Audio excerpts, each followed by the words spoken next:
प्रणाम नमस्कार भैया, हम गायक शैलेश परवाना आज रउआ लोग के सुनावे जाता नहीं। जितना भाई हमार प्रदेश बाटे लोग वो लोग के औरत का कहता, नया नया शादी भल बा, देखी पति प्रदेश चल गल बा तो पत्नी उनका घर से का कल्पना करता रही, फोन कइले बढ़िया का कहता रही, ली है गाना का माध्यम से सुनी।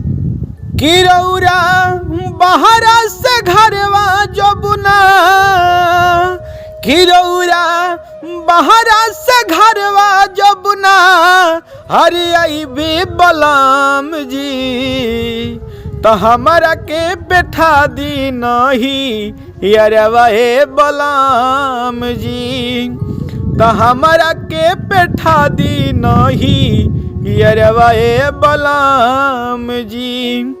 कि रउरा बाबू माई के बोली न सहता, कि घर में अकेले राजा रहलो न जाता, कि रउरा माई बाबू के बोली न सहता, आ घर में अकेला राजा रहलो न जाता।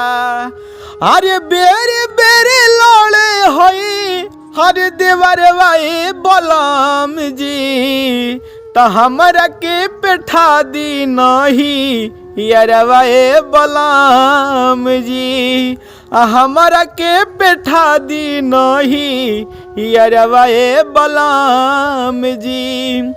कि रउरा बहरा से घरवा जबुना, हरे अइबे बलम जी तो हमरा के बैठा दी नहीं यारवा ए बलम जी, अरे हमरा के बैठा दी नहीं यारवा ए बलम जी।